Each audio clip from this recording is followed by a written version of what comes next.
Hey everyone, this is episode 11. Rainn Wilson wears a short sleeve plaid shirt and colorful sneakers. Ooh, the people at IFC named these. They were really in love with his colorful sneakers. And we'll get to what color they are. That's going to be a lot of fun. And we are here now with Neil Campbell, who we've been speaking to a lot. Why, hello there. Your catchphrase. And Eva, do you have your catchphrase? Hi. Yep, there it is. And we also have director Ben Berman and executive producer Ben Berman, I should say, is joining us as well. Thank you so much for having me. And, well, I wanted to talk about her when she comes up in the... well, we have a very special guest. When she comes up here in the show, we'll introduce her. But get your ears primed. Get them pumped. Because we are going to want to hear from this person. This is the Rainn Wilson and Dalton Wilcox episode. This currently right now... Oh, here we go. There she is! I promised! The redhead on the right! I promised that we would mention her! There she is again! On the right! There she is again! Susan Hale! Talking to the microphone! Say something! Say something! She's turning bright red. Bright red. She's shaking her head no, saying she won't say anything. I love the fact that when I saw you just now, I said nice to meet you, but apparently we've worked together. Yeah. already. Why don't you remember every single person who was? I'm the worst. Every single extra, or glorified extra, as I like to call Susan. There's John Ennis, the great John Ennis from Mr. Show, my old Mr. Show buddy. But you know that. You don't need me pointing out people and going, hey, this is that person, this is that person. You guys are smart. Today's television watcher is smart. They're engaged. They're on IMDb as they watch the show. They're checking out who their favorite actors are, who's playing Carax. So I don't need to be doing that, but... Anyway, what else is there to talk about without naming people in the show, really? I would go ahead and say that I appreciate that the burrito bit, Big Microwave, which is a sketch that I really am proud of, that we haven't talked about it at all, and it's fun to kind of totally skip over that. What do you want to say about it, Ben? Jesus Christ. Say whatever you want to say about it during the credits. Go. I'm very proud of it, and I think it turned out really great. And this isn't pat yourself on the back day. I think the writers wrote a really funny sketch, and I think it was executed mediocrely, and that's my fault. What do you mean mediocre? Are you serious about that? No. I am happy You with are that. proud of it. So how did you do it? That's what people are listening to this for. From the demented mind of Ben Berman, what came out of that mind? How did you get it going? I couldn't even begin to tell you. I just kind of Then listened. why are you here? Why are you talking? We shot a lot of it on green screen. When Reggie flies, we had... Shut up. Okay, that's Harry Anderson. All right. Eva Anderson, who is in the room, who's been talking on all of these. What is your relation to Harry Anderson? Well, he's my father, Scott. Your father? Yeah, it's my dad. Well, now people under 50 wouldn't know him. No, but he's from the great Night Court. Yes, from the television Night Court, show. also from Cheers, first season of Cheers. He was a major character, Harry the Hat. Saturday Night Live, he was on many, many episodes of Saturday Night Live as a magic guest. And then he was also on the sitcom Dave's World, where he played Dave Barry, a fictionalized version of Dave Barry with Shadow Stevens and A fictionalized version of the Fred Rated guy, right? Fred Rated. Never mind. Yeah, that's my dad. And it was fun to have him on the show. Tell us about how we got him. What was the... By the way, Shadow Stevens, for anyone under 50, played Fred Rated in a series of commercials for Federated. Oh, okay. Got it. Okay. The way we got him was Do you have to... What is it like approaching a Harry Anderson? Do you go through his people? Do you... Yeah. I had to drive to the Magic Castle Hotel and pick him up. That's where he lives, right? Yeah. No, at the very top of the highest peak. Yes. No, he was in town doing a magic show at the Magic Castle. And you were you? Is this the show that you were doing with him? No, I perform a mind-reading mentalism magic act with my dad. I've done it once before. Do you I try to saw it. read his mind? Like, are you proud of me, Daddy? Is that what you're looking for? Oh, or- yeah. Do you love me, Daddy? Did I make you proud, Daddy? Do you love me more than brother, Daddy? Yes, I try, and it doesn't work because the answer is no. Aw. But anyway. It worked. You just didn't get the answer you were looking for. Exactly. It's actually pretty amazing. Yeah, I'm really good at. Yeah, I do a mind reading act with my dad. This specific time, he was just doing his solo act at the castle. How does that make you feel? That he's not doing the act with you. Of jealous and angry and sad and all sorts of feelings. Good. So anyway, I drove and I picked him up because he refused to drive himself the 6 blocks to the stage. Why is that? He just didn't feel like it. Okay, good. Dropped him off. Watched him do the thing. He talked to everyone and he got back in my car and I drove him back to the hotel. Oh, so it's a pretty good gig. We paid him scale, I would imagine. He was Yes. very nice to do it. Oh yeah, he was great to do it. I would say he did it for the show more than for you. Would you agree? I about think that? he absolutely did it. As a fan of the show. Yeah, fan of the show. Chance to meet Sir Couchley. Mm-hmm. It was a pleasure spending a very brief amount of time with him. I'm a huge fan. I grew up on Night Court. God, Ben, So- are you just going to Thank you drag so this much. whole thing down every time you talk? What, are you just gonna Guys, be I'm sincere? doing this yes and stuff. You know, I didn't nag anyone. I'll be honest, my dad told me he watched this episode, and as soon as his part was over, he turned it off. Oh, good. Yeah. But My hey, parents do the same thing with their. They turn it off once they're not on. And so I was like, I'm on that episode with, like, I have a big part on it. And he was like, oh, I turned it off after I was after my part. Parents I was like, are that's weird. Literally the first 3 minutes of the episode. So, but he is interested in how he comes across in his own career. That's good. Yeah, that's good. You got But it. then he went back and watched it because I told him I was on it. Yeah. What do you think? I haven't we haven't heard No, back the from last him. time you spoke. Yeah, he just called me. Should we call? Should we phone him into the? No. I mean, only if you want to. I think the great Harry Anderson, should not be bugged about by a stupid comedy show that he did a favor for. But if you want to, certainly. No, it's not. So that's my dad, and that's my life, and that's my real life, guys. It's not just a joke. It's like my actual life. Guys, we've been joking around Good joke. a lot here. But this is real life. Yeah. And sometimes you got to stop everything and you have to say, hey, real life just called. I need to answer the phone. And you need to get to your life. And this is part of what I've been trying to say. Stop the TV. Stop your DVD player. Turn it off. Go outside. Go ride your bike. Go play with Tim down the street. Like maybe he's home. Mm-hmm. This is what I've been trying to say. Ben, what do you got? Slightly on, always off. Is that what the saying is? It is. And this, okay, so this is Slightly off, always on. This is Rainn Wilson, and Susan, what did you think about this episode when you saw it? Oh, she's just laughing too hard to even respond. Oh, that's too bad. Neil, thoughts about Rainn Wilson? Rainn Wilson, super funny guest, brought all the bits that were written to life, and Also, a dead body. yes, We had a corpse. Someone died on the set. Ben, I've been meaning to tell you about this. Yeah, well, I wish you guys would have brought that up a little earlier. Yeah, but well. one of the crew guys died, and Rainn brought him back to life. It was pretty crazy. but everything you look for in a guest on this show, the ability to reincarnate people, Yeah, and reanimate dead bodies. Yeah, and just active, engaged, lively interview, very funny. grew a beard. Beard. Just for the show. Yep.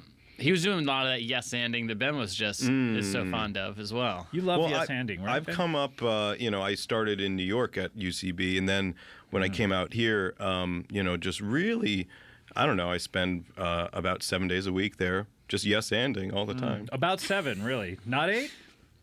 Just 7. Just 7? Okay. Ben, Just- tell us about your background. How did you get involved in the show? You, a lot of people have seen your test shoots on these DVD sets. Which I'm thrilled to have We on. talked a little bit about them previously when you were not here, and talked about how you kind of come up with these cool effects that you do, and then you do these sketches starring you and the writers, you and the editors, and sometimes the producers. Sure. But talk about your background and how you got involved in the show, and please try to just like spice it up and make it interesting.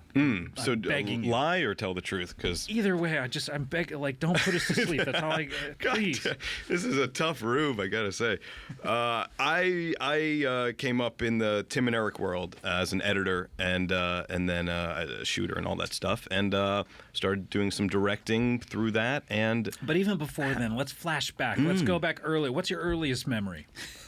Oh my God! It's probably a very scary negative one. Really? What is it? I think when I was 2 years old, I've got a little subtle scar on half of my thumb. If you see that, I think that's a big old scar. Oh, you think? Well, it's half my thumb. But anyway, I think I have a very subtle memory of getting my thumb cut in the garage. I was a 2-year-old baby, and I think I kind of remember that. And what did you cut it on? It was a glass bottle that broke, and apparently my parents were allowing me to play with glass bottles, potentially broken ones. And then you were like, I got to get into breakaway glass, the industry that uses it most. That's very interesting.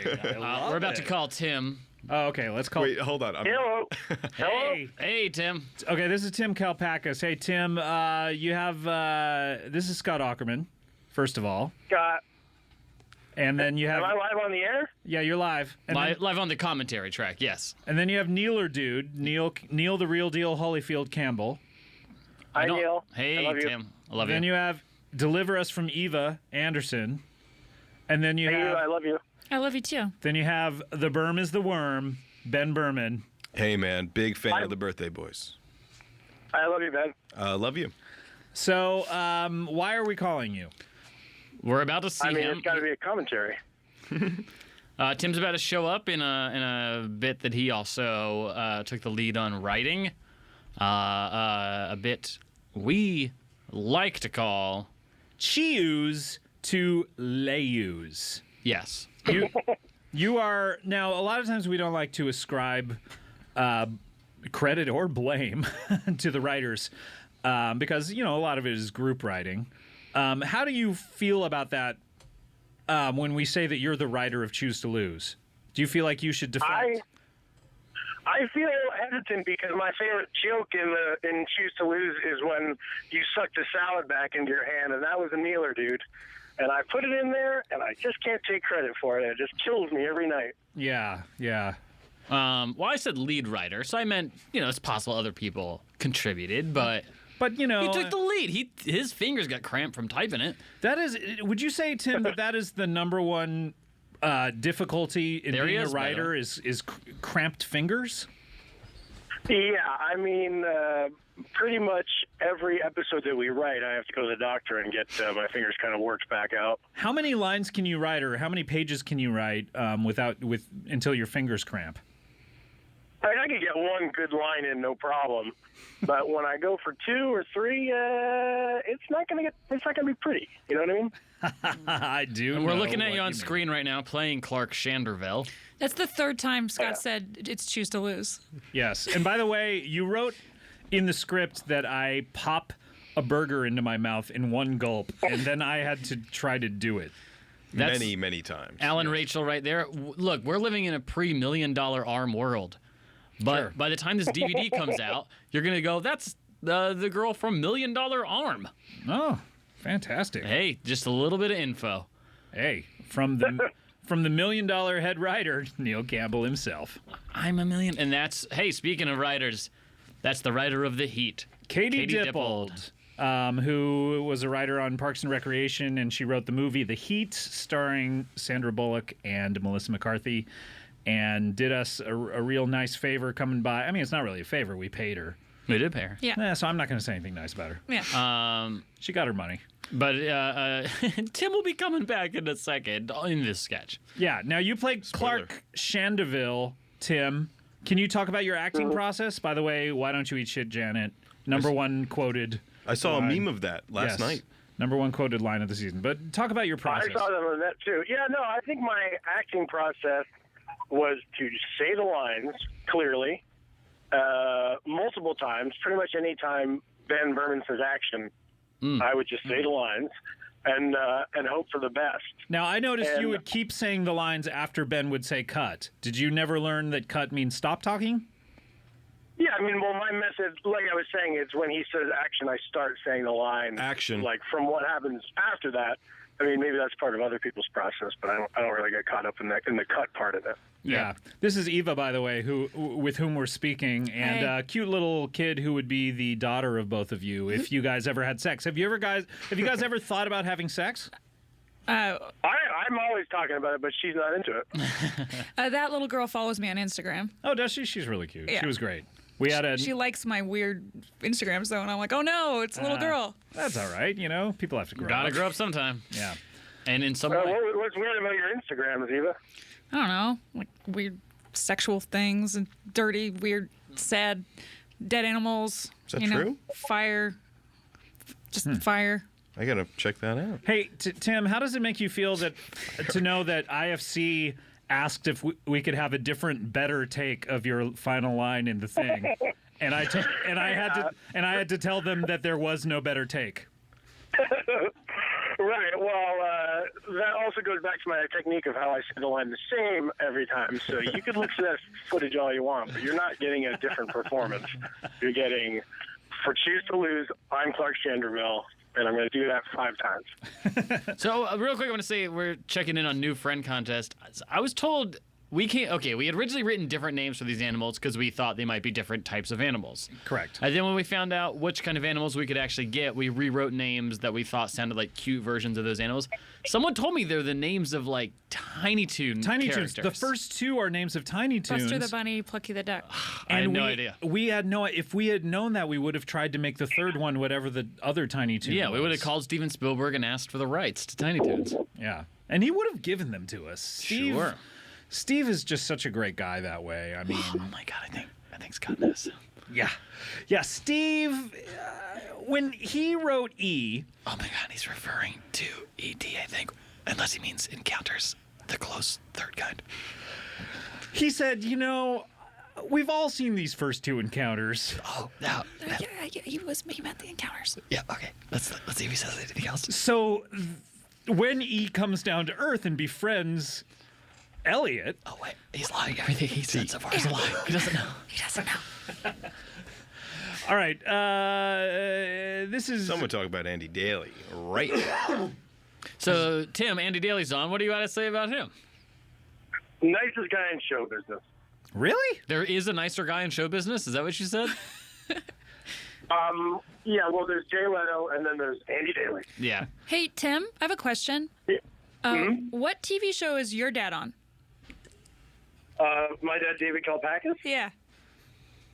I don't know if he's ever been on a TV show, but he was in a movie called The Huntsman in Canada. Does that count? Really? Oh. Because Eva's dad is on this show, so she was just trying to sort of brag. Oh, shit. Well, thanks a lot, Eva. I feel like... Well, my dad owns a restaurant, Tim. You want to promote that real quick on the commentary? Yeah. Winchell Pizza, Shokan, New York. Just go in there and say that Tim sent you.